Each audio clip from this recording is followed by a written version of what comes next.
It's been a funny old week for silver. We obviously saw the rise and fall of stocks like GameStop, thanks to the Wall Street Bets onslaught, but a popular commodity like silver, you might not expect to be able to go through the same sort of roller coaster ride just from retail traders. But silver was gaining attention on Wall Street Bets last week, with some of the posts actually gaining thousands of upvotes. One of the posts that reached the top of the subreddit was discussing the opportunity of buying silver to attempt another short squeeze. So we decided to take a look at silver early on Thursday in the London session. And that was last Thursday, not the one yesterday.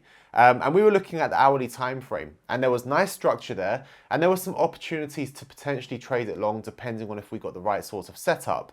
But that window of opportunity just evaporated rapidly. You know, the ability to trade that market in our normal way just was not possible once it exploded. So as you can see, the price began to pick up a lot of bullish momentum. And then as the US market open approached, it broke through the significant levels, momentum really started to kick in, and the price just skyrocketed. And it was at this point that the mainstream financial media started to take more notice and get more involved. So by the end of the week and over the weekend, there was a lot of mention of silver in the financial media about it being brought up as the next target. So of course, when the markets opened at the start of the next week, this week, the price shot up again. Now, it did start to cool off on Tuesday, but at its peak, it had reached the highest price since 2013.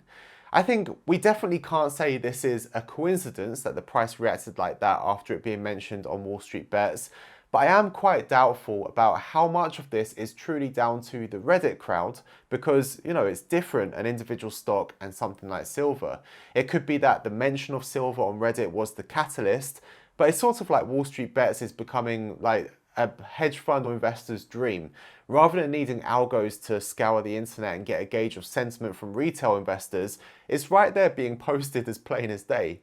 Now, obviously that's a little bit tongue-in-cheek, but there's some truth to that as well.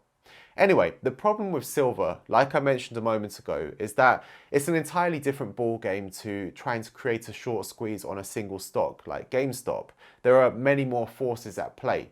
And in fact, as I mentioned in our last video when we discussed the whole GameStop situation, this wouldn't be the first attempt at taking on the silver market from investors.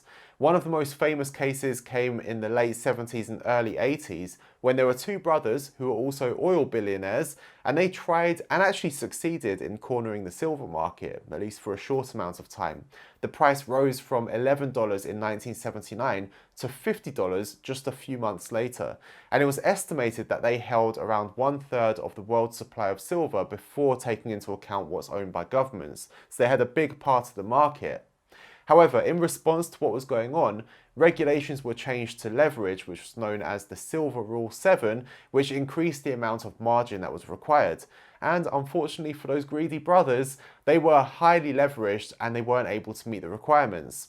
So the panic caused the price to drop back down to $11, and the brothers got a hefty $100 million margin call, and we're looking at potential losses of $1.7 billion. Now, one of the more popular posts on Wall Street Bets did actually point out that this whole thing wasn't just a play to try and corner the silver market. In fact, supposedly, the ultimate goal was less about the potential profit altogether.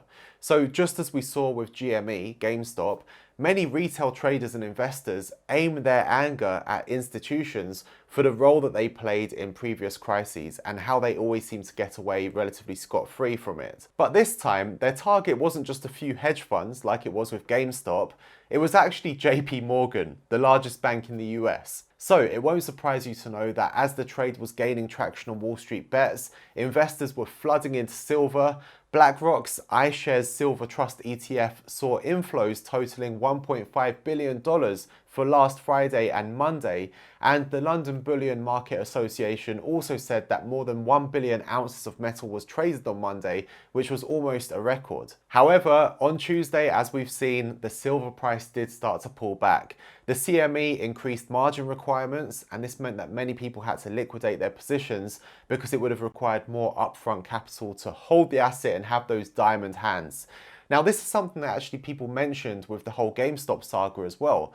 When Robinhood stopped people from being able to buy more shares, and people were complaining about it, that they could only sell shares and its manipulation and so on, it was argued that actually they can't be doing that to try and stop the rise in the price, because if they wanted to do that, the easiest way is just to increase margin requirements. However, I'm sure we'll hear a lot more about that situation in due course. Already new information is coming to light and so on. It's not the topic of this video. Now, one of the problems that retail traders would run into when trying to short squeeze a major bank is that they don't tend to hold speculative naked shorts in silver. An analyst from Goldman Sachs actually put it quite nicely, saying that while some shorts are speculative and require covering before expiry, most are driven by industrial producers hedging their forward earnings. So this means when commodity short positions are broadly backed by real physical stock, there'll be no subsequent buying and no short squeeze. So since short positions held by banks will typically be hedging physical silver, that means that any moves in the price would remain relatively neutral for them. In fact, they may have even profited from selling silver in the ETFs. Data from the CFTC also shows that money managers have been net long on silver since about mid-2019, but actually, if you think about it, pushing up the price of silver may actually harm general businesses and consumers, as silver is used in a number of products such as electronics and medical products. So maybe those that are suffering are not necessarily the ones that are targeted as being the ones that are meant to be suffering from these short squeezes, if it was even a short squeeze. So sentiment towards silver has actually shifted this week on Reddit, with some conspiracy theorists speculating that the original posts were just part of a pump and dump scheme, perhaps even funds trying to direct capital away from GameStop. The plot thickens. But even so, many are still bullish on silver, even if the so-called short squeeze didn't happen and doesn't happen. Goldman, for one, has a target of $33 an ounce based on Joe Biden's aggressive push into solar power. But it seems, at least for now, that staying above $30 is a feat that not even the bubble could handle. So I think for now, we're probably going to stay underneath that. Anyway, that's all for now. Let me know your thoughts in the comments. Have a great weekend. Hit the like button if you like this, and I'll see you next week. Take care, guys.